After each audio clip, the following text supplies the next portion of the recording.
नमस्कार, one India Hindi में आपका स्वागत है और मैं हूं दिनेश शर्मा। उत्तर प्रदेश में विधानसभा चुनाव से पहले बीजेपी को एक के बाद एक कई झटके लग रहे हैं। योगी सरकार और बीजेपी को 24 घंटों के अंदर ही एक और बड़ा झटका लगा है।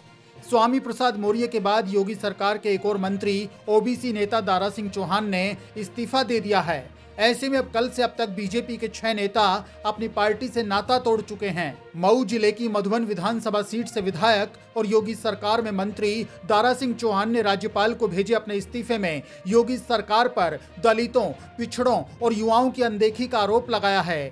अपने इस्तीफे में दारा सिंह चौहान ने कहा कि सीएम योगी के मंत्रिमंडल में मैंने वन, पर्यावरण और जंतु उद्यान मंत्री के रूप में पूरे मनोयोग से बेहतर काम किया, लेकिन सरकार के पिछड़ों, वंचितों, दलितों, किसानों और बेरोजगार नौजवानों के घोर उपेक्षात्मक रवैये के साथ ही पिछड़ों और दलितों के आरक्षण के साथ जो खिलवाड़ हुआ, उससे मैं काफी आहत हूं और मंत्रिमंडल से अपना इस्तीफा दे रहा हूं। देखिए, ऐसा है, ये सही है। अभी लोग सवाल आप लोग भी खड़ा करेंगे, लोग खड़ा करेंगे कि 5 साल आपने इस्तीफा नहीं दिया, कुछ नहीं किया, आप लोग मलाई खाते रहे।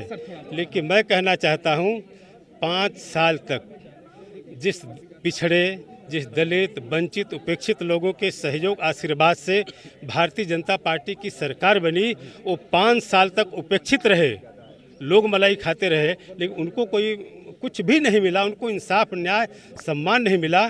इससे आहत होकर के मैंने आज सरकार से इस्तीफा दिया है। सर, स्वामी प्रसाद मौर्य तो सपा में जा रहे हैं, आपका क्या इरादा है? अब ठीक है, अब उनका निर्णय अपना है। स्वामी प्रसाद मौर्य जी सीनियर नेता हैं, लेकिन मैं कहना चाहता हूं, मैं भी पूरे प्रदेश में जिस हमारे समाज के लोगों ने जितना सम्मान दे के, ताकत दे के मुझे इस मुकाम तक पहुंचाने का काम किया है, पूरे प्रदेश में अपने समाज के लोगों से चर्चा पर्चा करने के बाद फिर मैं निर्णय लूंगा कि मुझे कहाँ जाना। जैसा समाज कहेगा मैं वैसा निर्णय लूंगा, साफ साफ कहना चाहता हूँ। इधर दारा सिंह चौहान के इस्तीफे के बाद यूपी के डिप्टी सीएम केशव प्रसाद मौर्य ने उनसे अपने फैसले पर पुनर्विचार करने की अपील की है।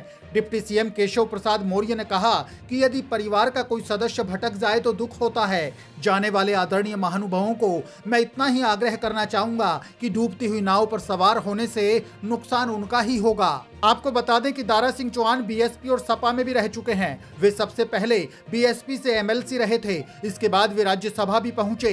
बाद में बीएसपी का दामन छोड़कर दारा सिंह सपा में शामिल हुए थे और घोसी सीट से सांसद निर्वाचित हुए। साल 2014 में लोकसभा चुनाव हारने के बाद दारा सिंह 2017 में बीजेपी में शामिल हुए थे और मऊ जिले की मधुबन सीट से विधायक बनने के बाद योगी सरकार में उनको मंत्री बनाया गया था।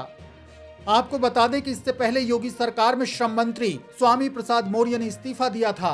मौर्य के जाने के बाद उनके करीबी और विश्वास पात्र माने जाने वाले 3 अन्य विधायकों ने भी बीजेपी का दामन छोड़ दिया था। ये तीनों विधायक थे बांदा जिले के तिंदवारी विधानसभा सीट से एमएलए ब्रजेश कुमार प्रजापति, शाहजहांपुर जिले के तिलहर विधानसभा सीट से विधायक रोशन लाल वर्मा और कानपुर देहात के बिल्हौर सीट से विधायक भगवती सागर। यूपी में चुनाव नजदीक हैं और बीजेपी से अपना कुनबा संभाले नहीं संभल रहा। एक एक करके उसके मंत्री और विधायक रवानगी लेने में लगे हैं। यदि बीजेपी में ये सिलसिला यही नहीं रुका तो इसमें कोई दो राय नहीं कि बीजेपी की राह में रोड़े अटकेंगे। इस खबर में फिलहाल के लिए इतना ही। ताजा अपडेट्स के लिए आप बने रहिए वन इंडिया हिंदी के साथ।